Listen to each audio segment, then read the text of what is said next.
ବହୁତ ଦିନ ପରେ ମୋ ଘରକୁ ସମସ୍ତେ ଭଲ ଅଛନ୍ତି ତ?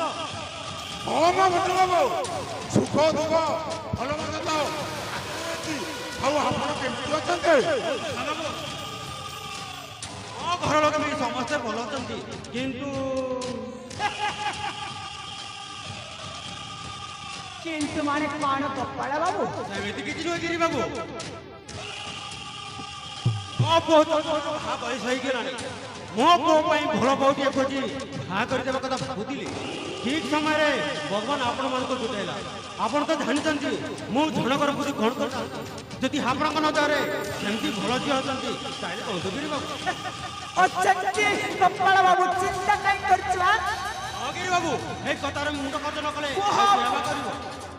ପୁଅ ବାହାଘର କଥାକୁ ଏତେ ମୁଣ୍ଡ ଖର୍ଚ୍ଚ କରିବାକୁ ପଡ଼ିବନି। ଆଉ କଣ କହୁଛ ସାରେ?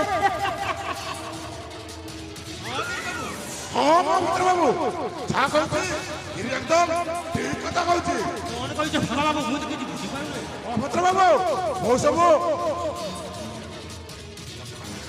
ସବୁ ବୁଝେଇ କହୁଛି ଶୁଣନ୍ତୁ ମୋ ଭଦ୍ର ବାବୁ। ମୋ ସମୁଦେ କୃଷ୍ଣଚନ୍ଦ୍ର ସାମନ୍ତରାୟ ଯେ ବୁଝା ବାପା ଭାଇ ଆମର ଚରିତ୍ରହୀନ କାମ କରିବାରୁ ଘରୁ ବାହାର କରିଦେଉଛନ୍ତି।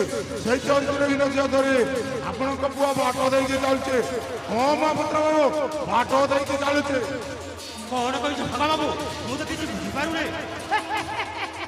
କଣ ବୁଝିପାରୁନାହାନ୍ତି? ନାଇଁ ଗିରି ବାବୁ, ମୁଁ କିଛି ବୁଝିପାରୁନି। ସାରେ ଆପଣଗିରି ମୋ ଭଦ୍ର ବାବୁକୁ ସେ ଭିଡିଓଟା ଦେଖେଇଦେବେ। ସାରେ ଏମିତି କହିଲେ ସେ ବୁଝିବନି। ଆଉ ସାରେ ଏଇ ଜିନିଷଟା ଦେଖାଇଲେ ସେ ବୁଝିବନି। ଗିରି ବାବୁ ଦେଖ, ଆଉ ଚିନ୍ତା କରନି, ମୁଁ ଦେଖାଉଛି ବାବୁ ତୋର କାମ। ଗିରି ବାବୁ ଲେଟ କରୁଛୁ କ'ଣ ପାଇଁ? ଆସନ୍ତୁ ଗୋପାଳ ବାବୁ।